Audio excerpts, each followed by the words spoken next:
René Descartes nació en La Haye, Turena, al sur de París, en 1596. Su obra marcó el punto de inflexión entre el pensamiento medieval y renacentista y el propiamente moderno. Rechazó el principio de autoridad y puso a su propia razón como juez de toda opinión, instaurando la subjetividad europea moderna. Buscó la certeza más que la verdad y estableció un método para conseguirla. Abrió así el horizonte sobre el que se desarrollaría a partir de ese momento el pensamiento científico.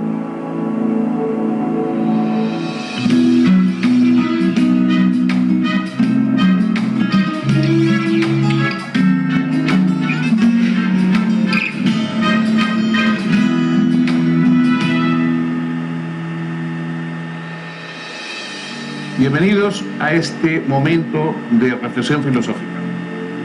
Si preguntamos a cualquiera de los especialistas, incluso yo creo que de los no especialmente especialistas, quién es el padre de la filosofía moderna, es decir, quién marca el final de la filosofía antigua y de la filosofía medieval, quién nos introduce en el pensamiento propiamente moderno, el 99% de las respuestas serán el mismo nombre: René Descartes.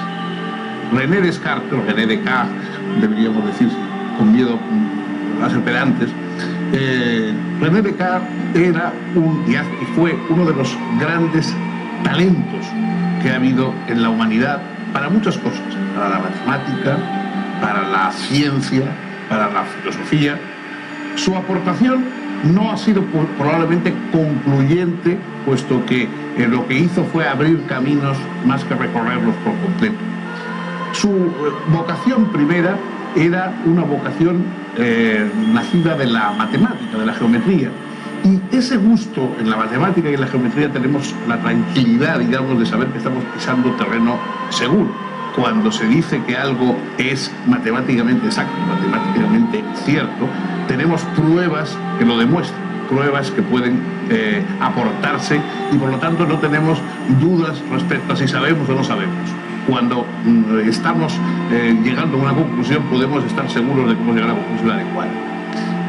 Descartes se preguntó si esto era posible en todos los campos. Sabemos que existe la verdad, es decir, que habrá cosas, que habrá opiniones que corresponden mejor a la realidad que otras. Pero ¿cómo tener la certeza de que lo que nosotros creemos que es verdad lo es auténticamente?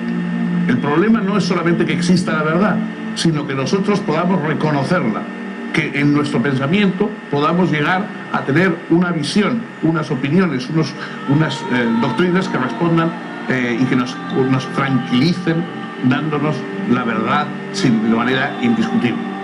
Esto fue lo que buscó Descartes a lo largo de su vida a través de Europa, desde sus reflexiones como un pensador privado. No fue un profesor, no tuvo cátedra, fue más bien una persona que vivió muy discretamente por miedo a despertar una atención peligrosa de la Inquisición, etc. Vivió pensando por sí mismo. El centro de Descartes es: no nos podemos fiar de las autoridades, no nos podemos fiar de la tradición, no nos podemos fiar de lo que nos cuentan. Tenemos que buscar la certeza a partir de lo que nosotros mismos podemos desarrollar.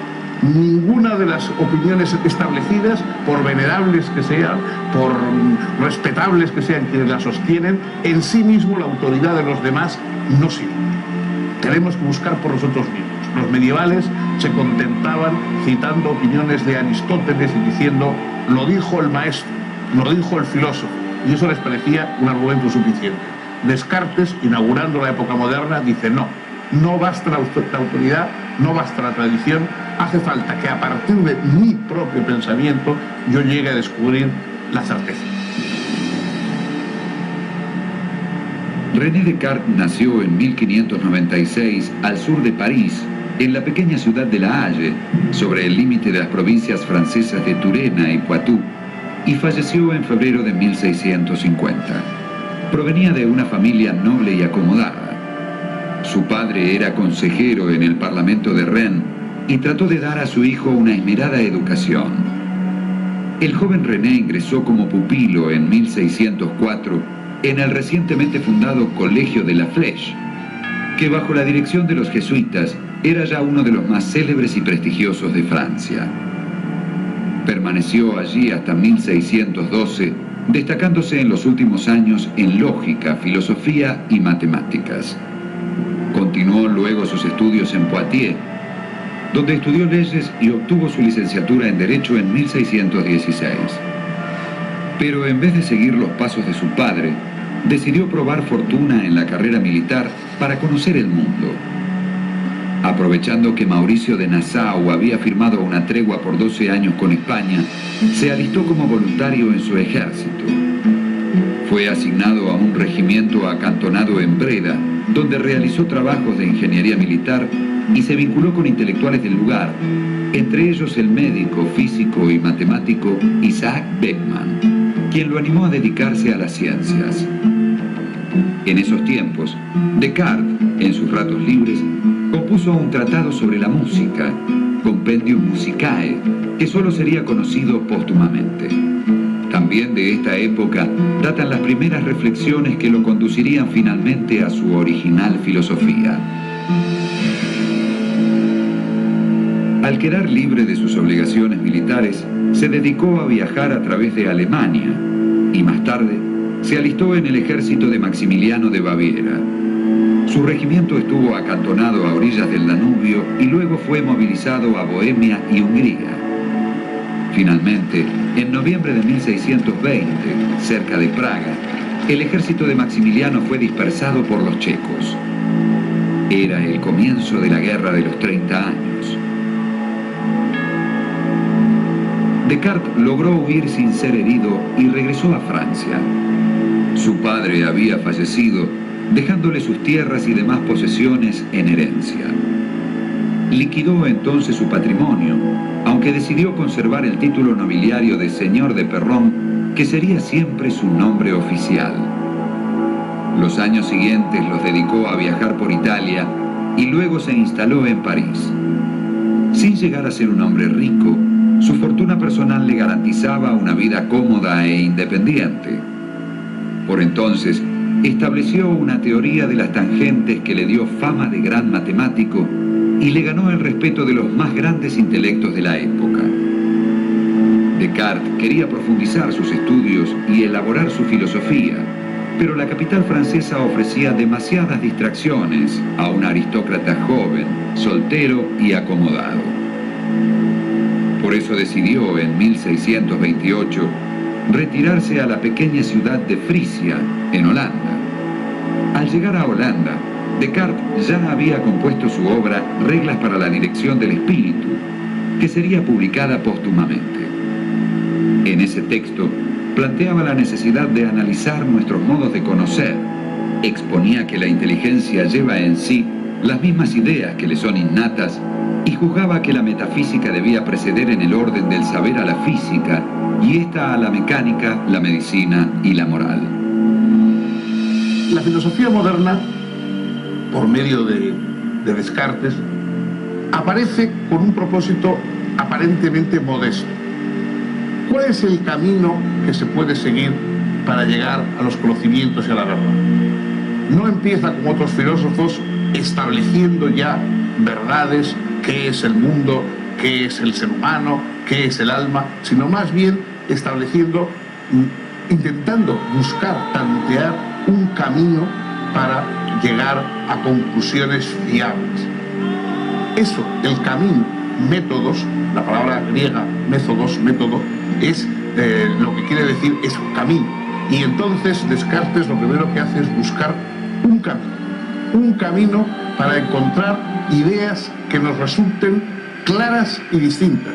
Es decir, no esas ideas que están confusas, que más o menos aceptamos al tuntún, sin ver claramente, sino fijémonos realmente en qué ideas estamos destacando, qué ideas podemos precisar, qué ideas podemos manejar de manera fiable. Ese es el comienzo. Y entonces Descartes, que estaba reflexionando sobre muchos temas, sobre temas físicos, sobre temas astronómicos, sobre temas matemáticos, por supuesto, organiza un discurso del método, es decir, organiza un planteamiento de cómo puede llegarse a encontrar la verdad.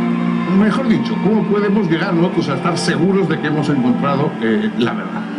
Y así comienza esa célebre anécdota, una de las más célebres de la historia de la filosofía, de Descartes sentado junto a una estufa. Mejor, él dice dentro, porque entonces las estufas eran una especie de lugar cerrado en torno a un fuego central. Está durante una de sus campañas militares, estaba ahí sentado junto a esa estufa y empieza a dar vueltas y a decir, bueno, ¿cuál puede ser la seguridad? ¿Qué seguridad puedo tener yo de algo? Puedo dudar de lo que me han dicho. Puedo dudar de lo que veo y de lo que toco, puesto que existen los espejismos y existen las alucinaciones. Si puedo dudar de todo, ¿de qué puedo estar seguro?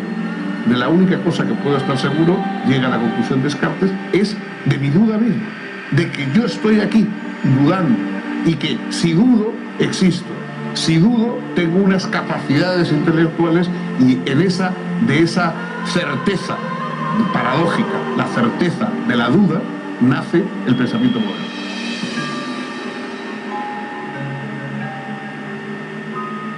En 1630 Descartes se instaló en Ámsterdam. Se vinculó allí con médicos, matemáticos, teólogos y físicos. Por esta época inventó una máquina destinada a tallar lentes que aumentó su renombre. Comenzó a trabajar entonces en un tratado al que, en un primer momento, dio el título de la luz y que después llamó, más ambiciosamente, del mundo. En esta obra Descartes planteaba que la realidad material estaba constituida por el espacio, la figura, en el sentido de las figuras geométricas, y el movimiento. La sola consideración de estos elementos bastaba para explicar todos los fenómenos físicos, explicables exclusivamente por causas mecánicas. No aparecían en su planteo las argumentaciones finalistas o teleológicas que tan importantes eran para sus predecesores. Al limitarse estrictamente a explicaciones de tipo mecanicista, Descartes estaba asentando nada menos que el principio fundamental de la ciencia moderna. En 1633 tenía su trabajo terminado, pero la condena de Galileo por la Inquisición lo disuadió de publicarlo. Entonces decidió dar a conocer, en cambio, algunos trabajos específicos. Eligió para ello, en primer lugar, una dióptrica, que exponía una teoría general de las lentes y de la refracción de los rayos luminosos. Agregó a este texto, en segundo término, un tratado que, bajo el nombre de Meteoros, se ocupaba de diversos fenómenos tales como las lluvias, los vientos y tempestades, los cometas, el arco iris, las mareas y los parhelios o falsos soles. Estos dos tratados eran bastante breves, y Descartes decidió agregarles, en tercer lugar, una geometría que redactó en solo algunas semanas. La geometría fundó el álgebra moderna, impuso una nueva notación que se sigue empleando actualmente, inventó las coordenadas algebraicas, creando así la geometría analítica, y como si todo eso fuera poco, presentó una teoría general de las ecuaciones.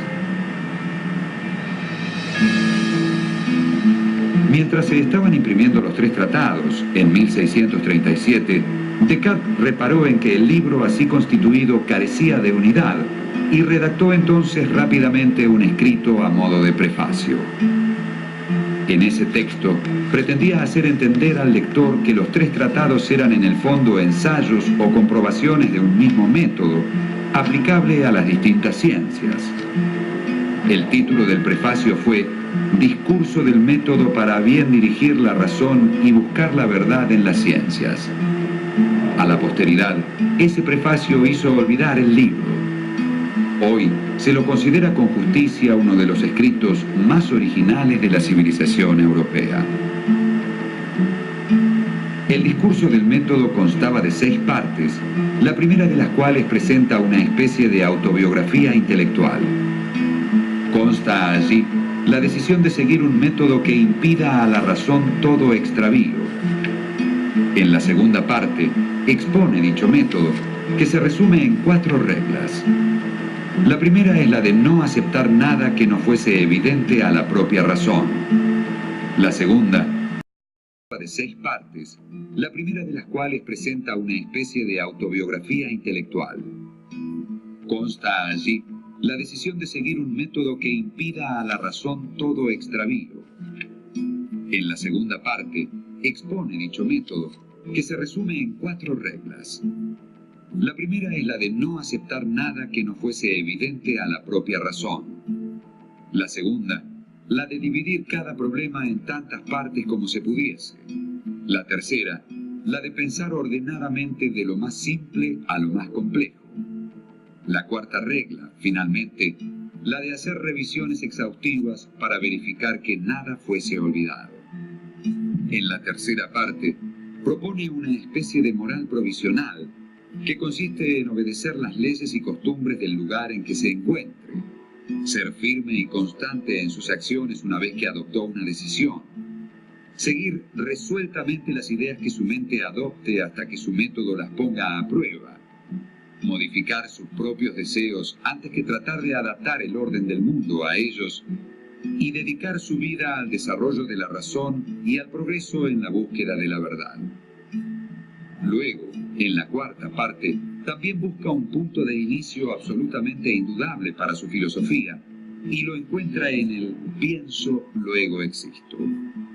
También desarrolla allí algunos planteos metafísicos propios. En la quinta y sexta parte del discurso, Descartes expone su física y establece un programa de investigaciones ulteriores. Uno de los pocos lemas que incluso los más profanos a la filosofía conocen es el famoso cogito ergo sum, es decir, pienso, luego soy, luego existo. El concepto de pienso en Descartes es muy amplio. No se refiere simplemente a lo que nosotros llamamos normalmente pensamiento, como pura reflexión, como búsqueda de un conocimiento. Pensar es toda la actividad mental que tiene un ser humano. Es decir, la duda, la vacilación, la certeza, incluso los sentimientos como la alegría, el reconocimiento, todo lo que forma la vida, digamos, espiritual, intelectual de alguien, todo eso entra más o menos en la amplísima concepción de lo que es el código. Y lo que simplemente dice Descartes es: veo o noto que existo. Noto que existo porque si estoy equivocándome, existo, porque no puede uno equivocarse sin existir. Si estoy dudando, existo. Si estoy perplejo, existo. Es decir, cualquiera de los movimientos intelectuales, anímicos, espirituales, lleva a la conclusión de que al menos eso existe. Y a partir de esa certeza va desarrollando las demás. Claro, pudiera ser que hubiera, dice él, una hipótesis más o menos siniestra, un genio maligno, es decir, que hubiera alguien que estuviera permanentemente engañándome, permanentemente lanzando alucinaciones sobre mí, mostrándome apariencias falsas, etc. Pero lo que no puede impedir es que yo siga a través de todo eso existiendo. A partir de eso, Descartes va a sacar nada menos que la existencia, primero, de un Dios benévolo, que a él le parece que deriva de la propia realidad espiritual del ser humano, y a partir de ese Dios una serie de ideas claras y distintas que van a formar el conjunto de nuestro conocimiento. En Descartes hay una separación entre el espíritu y la materia. La materia es aquello a lo que el espíritu está destinado para conocer. Nuestro espíritu está destinado a conocer y a vivir dentro de la materia, pero es una realidad distinta. Hay una realidad totalmente separada entre ese mundo del espíritu donde está la certeza, el pensamiento, y el mundo de la materia, que es mecanismo, que es una bien tramada urdimbre de causas y efectos que el espíritu va a conocer y desde el exterior, digamos, va a reflexionar sobre En 1640 Descartes sufrió, según sus propias palabras, la pena más honda de su vida al morir su pequeña hija. La niña había nacido 5 años antes. De la madre, solo sabemos que se llamaba Helena, y que había sido inicialmente sirvienta del filósofo, con quien de ahí en más convivió. Para superar su dolor, Descartes se refugió en el trabajo. Publicó así, en 1641, sus Meditaciones de Filosofía Primera, que conoció en los años siguientes varias reediciones ampliadas con objeciones de distintos filósofos y teólogos y las respuestas dadas a ellos por el autor. Por ejemplo, Arnaud objeta que la esencia del hombre es enteramente espiritual, de modo que nada corpóreo le pertenece. Obviamente, esto cuestiona la relación cartesiana del yo con el cuerpo. En general, las objeciones son muchas y variadas. Algunas vienen de puntos de vista espiritualistas y otras de perspectivas materialistas, y todas ellas resultan bastante complejas. En 1642 comenzaron a apreciarse las reacciones suscitadas por la filosofía cartesiana. El rector de la Universidad de Utrecht, Gisbert Boëthius, lanzó formalmente la acusación de ateísmo, puesto que la teología cristiana estaba ausente de las preocupaciones del filósofo. El Dios cuya existencia resultaba probada en las argumentaciones del discurso del método era, sí, un ser perfecto, un príncipe soberano, pero no parecía identificarse necesariamente con el Dios bíblico. El Consejo de la Ciudad prohibió a los profesores enseñar la nueva filosofía, ante todo por oponerse a la antigua que enseñan, en su soberana sabiduría, las universidades del mundo entero, socavando sus cimientos. La circunstancia de que Descartes perteneciese a la nobleza francesa y los buenos oficios de la diplomacia de su patria impidieron que su vida se viese amenazada. No obstante, para Descartes comenzaba la época de las polémicas. En 1644, Descartes escribió los Principios de Filosofía, publicados inmediatamente, y en 1648 dos tratados, el Tratado del Hombre y el Tratado de la Formación del Feto, que serían editados conjuntamente recién en 1664, después de la muerte del filósofo. En 1649 publicó, acaso por insistencia de sus discípulos y amigos, Las Pasiones del Alma, que fue el último de los libros que hizo imprimir en vida. En septiembre de ese año, Descartes viajó a Suecia invitado por la reina Cristina, que deseaba que la instruyese en su filosofía. El rigor del invierno sueco fue fatal para el filósofo. A fines de enero de 1650 cayó enfermo y poco después falleció. Sus restos fueron llevados a París para ser enterrados en la iglesia Saint-Geneviève-du-Mont. El día del entierro, una orden de la más alta jerarquía eclesiástica prohibió que se pronunciara el previsto elogio fúnebre. Sus libros, a instancia de los jesuitas, fueron incluidos en el nefasto Index, y durante cierto tiempo fue crimen en Francia y otros países católicos declararse cartesiano. Sin embargo, pronto fueron publicándose también aquellas obras del filósofo que éste había mantenido inéditas: el Tratado del Hombre, el Mundo o Tratado de la Luz, las reglas para la dirección del espíritu y la correspondencia, en la que recopilaba las cartas que había intercambiado con importantes personajes de su tiempo, entre ellos el padre Mersenne y la princesa Elizabeth de Bohemia. René Descartes pasa, como hemos dicho, por ser el padre de la filosofía moderna y contemporánea. Es decir, aquel que convierte la subjetividad humana en el baremo de lo que es real y no es real, de lo que es verdadero y no es verdadero. Ese baremo que antes estaba en la divinidad o en la tradición o en la autoridad de los antiguos, él la lleva a la subjetividad.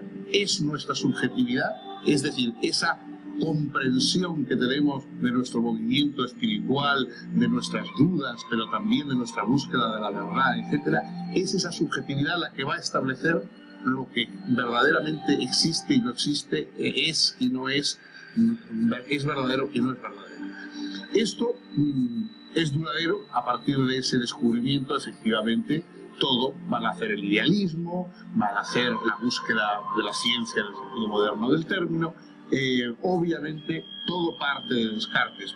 Probablemente la filosofía propiamente cartesiana, las meditaciones, incluso las aportaciones en torno al discurso del método, hoy nos suenan, no pueden sonarnos, pues, bueno, con su fecha determinada, ¿no? Las aportaciones matemáticas siguen válidas en muchos campos, otros ya no. Es decir, él pues, se equivocó en física, los torbellinos cartesianos, pues evidentemente no son las causas que hoy aceptamos, sino que es Newton el que va a tener razón frente a Descartes en casi todo. Como investigador del mundo de lo material, pues se equivocó en muchas ocasiones, incluso del mundo de lo psicológico, cuando dice que el alma y el cuerpo se juntan por la glándula pineal. La glándula pineal, que es esa pequeña glándula que tenemos y que en aquel momento no se sabía para qué servía. Entonces, Descartes, como no se sabía para qué servía, supone que será el punto donde se junta el alma y el cuerpo.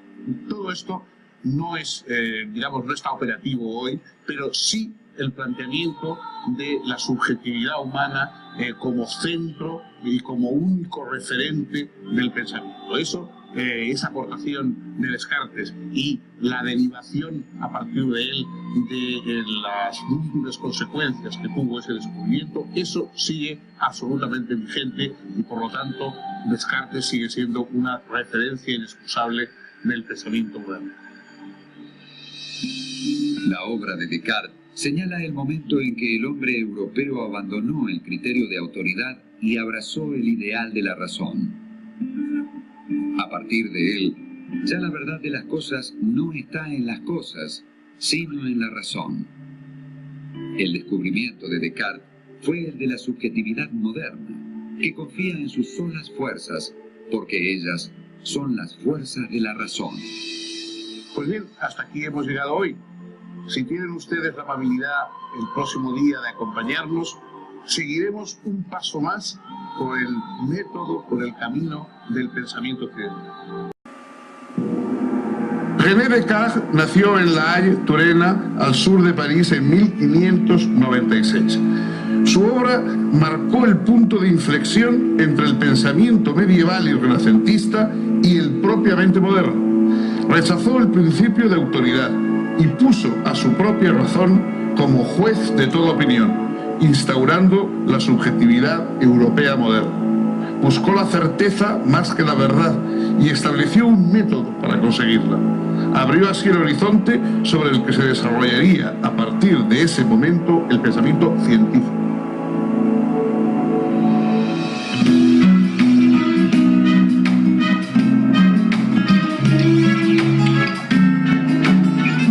A través de Europa, desde sus reflexiones como un pensador privado, no fue un profesor, no tuvo cátedra, fue más bien una persona que vivió muy discretamente por miedo a despertar una atención peligrosa de la Inquisición, etc. Vivió pensando por sí mismo. El centro de Descartes es: no nos podemos fiar de las autoridades, no nos podemos fiar de la tradición, no nos podemos fiar de lo que nos cuentan. Tenemos que buscar la certeza a partir de lo que nosotros mismos podemos desarrollar. Ninguna de las opiniones establecidas, por venerables que sean, por respetables que sean quienes las sostienen, en sí mismo la autoridad de los demás no sirve.